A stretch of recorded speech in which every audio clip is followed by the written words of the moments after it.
Today I'd like to talk to you about something I like to call to edit or not to edit. The Institute for Editing of Historical Documents says documentary editing is the craft of preparing historical writings or literary works for publication in print or online. When we hear the term editing, it brings to mind a printed copy of a work and a red pen, or in more technologically current means, a Word document in the hands of another trusted person who turns on the comments and makes changes. So is that imagery what occurs in actuality? It is not. When we edit historical documents, we are translating them from paper and pen into more accessible, or in some cases more transferable, formats such as digital. The original work or document is preserved for future use and display. The person who does this work is called an editor, and according to the importance of edited volumes, this is a paid position in some museums or archives. So, do we need editors, and do we need the work they do? In short, I say yes. Let's take a look at some of the reasons why we need editors and why every researcher and public historian might benefit from editors.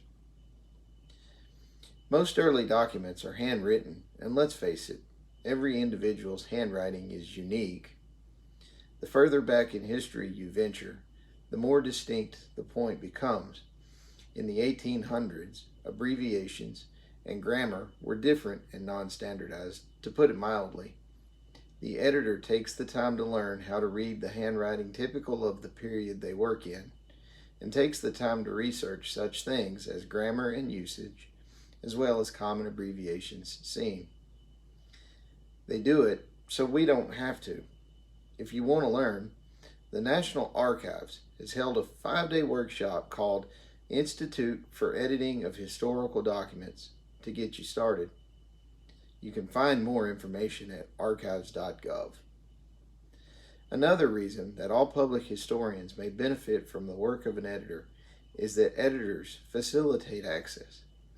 Once a document is transcribed, it can then be distributed endlessly by request or made available on the internet, either for free or behind a paywall, or simply archived in digital format for simplified use later.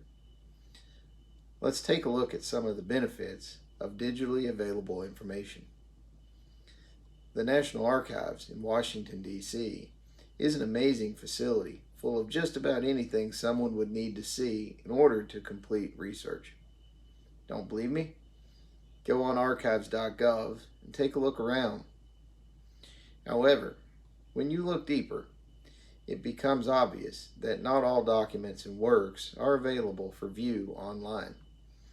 You must travel to D.C., visit the archives, and in one of their designated spaces with an appointment, utilize and view the resource.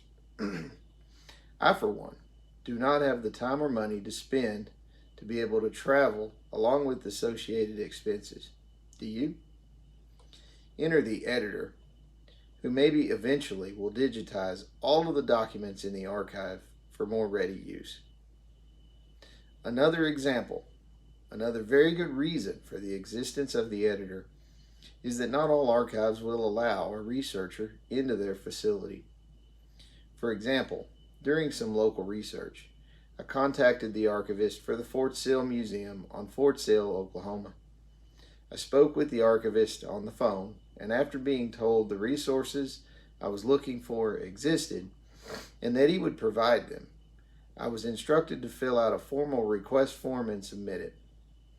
I was further informed that researchers were not allowed inside the archive at all. As an aside, as a young public historian, I would have really enjoyed the opportunity to enter a well-organized archive and learn from a seasoned archivist, but it was not to be. Just 4 calendar days shy of 1 month later, without any sort of communication between the point of submitting the formal request and the date, I received a CD in the mail, presumably containing the information I had asked for. Now, There are many reasons not to allow a researcher to have hands-on access to an archive. Fragility of rare documents, a researcher not being educated in document preservation and handling, and simply that the organization does not want a constant stream of people inside spaces that are not open to the public. They are all very valid reasons. All of these are good reasons for editing in the existence of an editor. Another establishment I have used as a resource for research is the local public library. In their rare books collection is a hand-assembled resource dealing with a local community bank robbery. The book contains numerous original newspaper clippings. These clippings are attached to heavy cardstock paper with tape and staples. They are laminated. They are written on in pen ink. The clippings start approximately 1984 and span until approximately 1993. It is possible that some of the materials and methods used are archival in quality and that there will be no long-term degradation of the newsprint, but it is unlikely to be true. The clippings already show some degradation. They could be scanned into PDF format and probably should be, but the quality may suffer. Enter the editor to transcribe the documents and preserve the spirit of the book. Future researchers could view the book on CD on a computer. You might be asking yourself, in that most recent example, why not go online with the annotated bibliographical information and look up the articles in an existing online archive?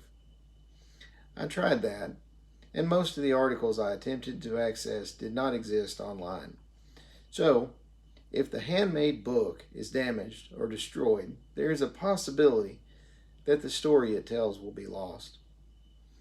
The work of editing documents and conducting the associated research is very time-consuming. The editor spends time now, but saves the researcher time and energy later. The editor, through diligence, now preserves documents and works for posterity, allowing many more researchers, and in some cases the public, to see something that would never have been made available without their work. When editing and transcribing, the editor has a responsibility. The transcription process allows for the annotation of the work. Misspelled words could be corrected. Abbreviations could be explained. Important figures could be researched, and their role in history preserved. But we must be cognizant and careful about a couple of concepts when we venture away from simply scanning documents into PDF format and preservation and sharing. What are those things? Editors must remain consistent in the use of edits, such as corrections of misspelled words. Editors must remain consistent with what portions of the document receives annotations and more in-depth research and explanation. Lastly, and most importantly, I believe editors must use care to refrain from applying ideals and norms which differ from the period in which the document originates from. Online volumes and archives, made possible through the work and effort of editors, make all manner of documents and resources available online 24 hours a day, 7 days a week. They alleviate the need for travel or contending with hours of operation. For a researcher with a constrained time frame for a project, such as an abbreviated course, the editor makes a more in-depth project possible. Once we've looked at all these things and taken into account the positive and negative aspects of undertaking being an editor, we must make up our own minds and set our own standards for work on documents for which we are going to be editors. Thank you very much.